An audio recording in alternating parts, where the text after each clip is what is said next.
let's go ahead and clap and start this episode. Hi everyone, this is my friend Shaq. This is English Room into the Mirror Talks. I am Alan, and how you doing? How was everything?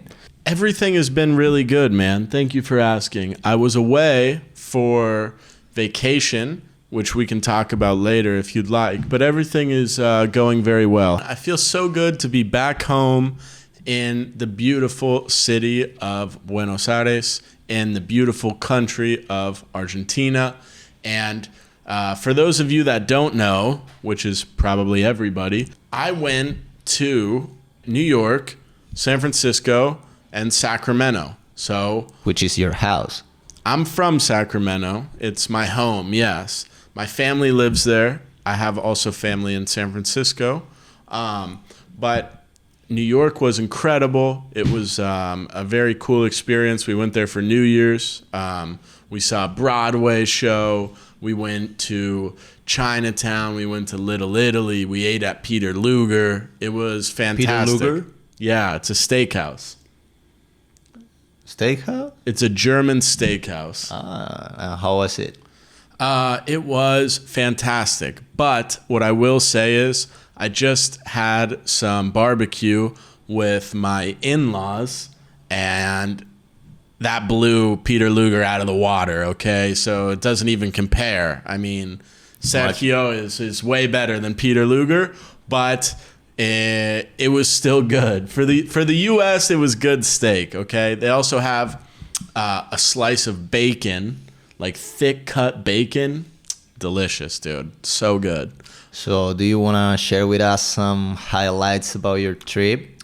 Yeah. Like a top 3?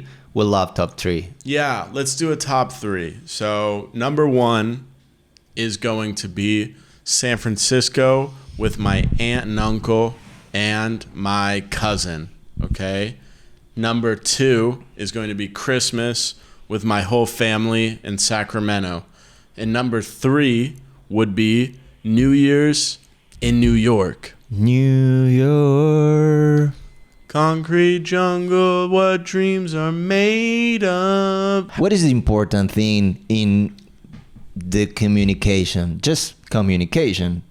I love right? that. I love that question, and you said it so well. The important thing is to communicate effectively and fearlessly. Do you want to share some advice about fearlessly?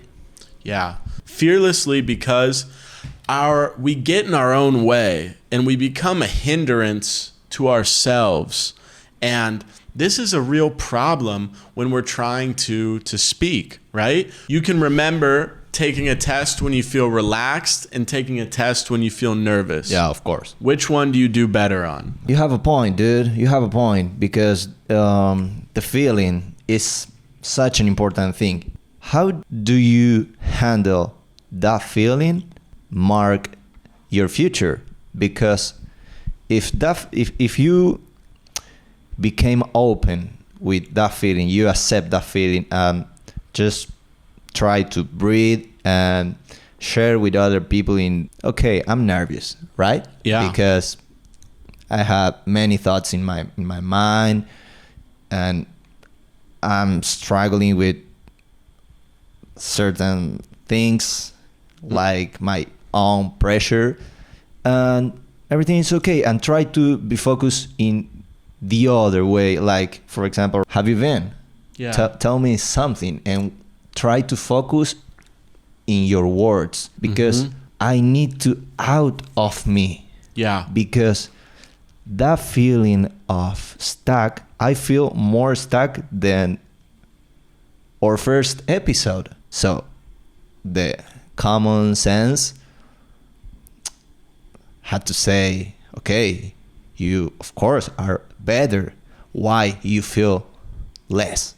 Why you feel like a crap? Why you feel bad? Why you feel stuck? Well, because I think a lot, think too much, Yeah. think in excess. And we talk about it. Do you remember when we talked about the rumination? Yes, I do remember that. Okay, it's such an important thing. Identify the rumination.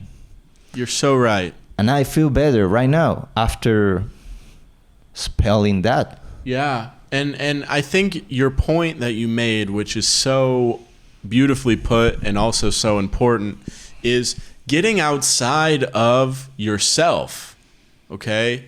Becoming a vessel for the language and not so much thinking about it from an ego perspective, from me. You can almost change it and change your words to be asking questions, asking about other people, and thinking about the language as a vessel for communication instead of, oh, am I speaking at this level? Or, oh, am I saying this correctly? No, it doesn't matter if you're saying it correctly, if you're not saying it correctly. What matters is if the other person is able to communicate with you. The energy. The energy. I can't agree more, dude. So true. I want you to know that you're doing a really good job, man. And for anybody out there that's struggling, just know that we are going at our own pace. We are our own people. We're valid. We're loved. We're healthy. We're happy.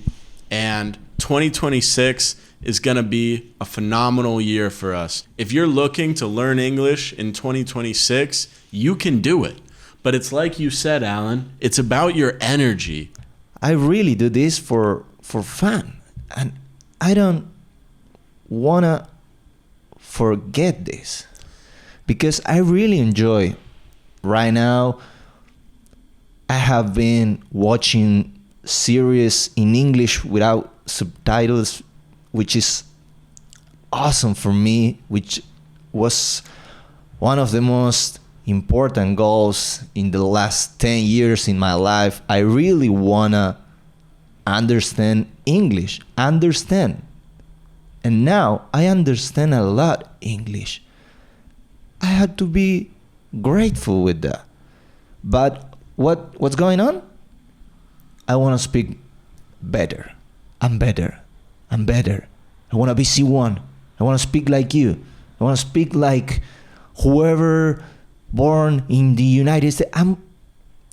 When I obsess, I waste my time. I lose. The obsess, I say that a lot of time. I'm obsessed with the English. Do you remember? Mm-hmm. And that's a double-edged sword. Yeah, it's a double-edged sword. Exactly. And what means that? A double-edged sword means being obsessive has benefits, but it also has drawbacks. So what I would recommend is if you're feeling like you're not learning fast enough, or you're putting in all this work and you're not getting the goal that you want, okay?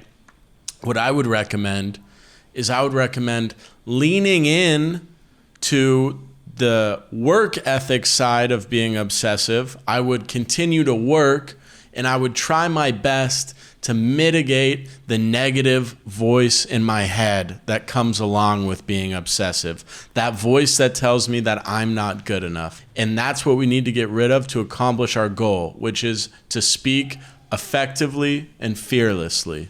You have to be kind with yourself. You have to be kind with yourself.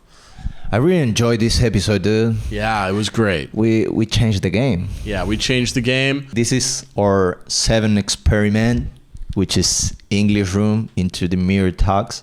And we see you in the next time. See you.